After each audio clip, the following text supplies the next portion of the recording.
സൗദിയിലേക്കുള്ള single entry സന്ദർശക വിസകൾ പ്രവാസികൾക്ക് പുതുക്കി ലഭിച്ചു തുടങ്ങി. 3 മാസം രാജ്യത്ത് പൂർത്തിയാക്കിയവർക്കാണ് 3 മാസത്തേക്ക് കൂടി കാലാവധി ദീർഘിപ്പിച്ച് നൽകിയത്.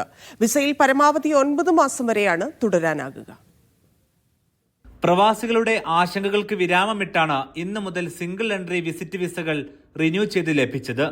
3 മാസം പൂർത്തിയാക്കിയവർക്ക് 3 മാസം കൂടി സൗദിയിൽ തങ്ങാം.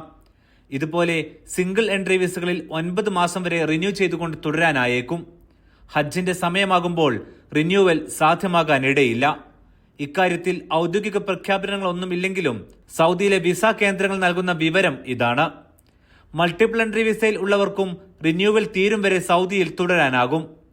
സൗദിയിലേക്കുള്ള മൾട്ടിപ്പിൾ എൻട്രി സന്ദർശക വിസയിൽ നേരത്തെ നിയന്ത്രണം ഏർപ്പെടുത്തിയിരുന്നു. ജോലിക്കുൾപ്പെടെ വിസ ദുരുപയോഗം ചെയ്തതാണ് ഇതിന് കാരണമെന്നാണ് റിപ്പോർട്ടുകൾ. മക്കയിൽ നിന്നുൾപ്പെടെ പിടിയിലായവരിൽ ഉംറ വിസകളിലും സന്ദർശക വിസകളിലും ജോലി ചെയ്തവരുണ്ടായിരുന്നു. ഇതോടെ ഇന്ത്യ അടക്കം 14 രാജ്യക്കാർക്ക് നിലവിൽ സിംഗിൾ എൻട്രി വിസകളാണ് ലഭിക്കുന്നത്. അതത് രാജ്യങ്ങളിലെ സൗദി കോൺസുലേറ്റോ എംബസിയോ ആണ് വിസ സിംഗിൾ ആണോ മൾട്ടിപ്പിൾ എൻട്രി ആണോ എന്ന കാര്യത്തിൽ തീരുമാനമെടുക്കുന്നത്. 1 വർഷം ലഭിച്ചിരുന്ന ബിസിനസ് വിസകൾക്കും നിലവിൽ ഈ 14 രാജ്യക്കാർക്കും നിയന്ത്രണം തുടരുന്നുണ്ട്. Aftab Rahman, media 1, Riyadh.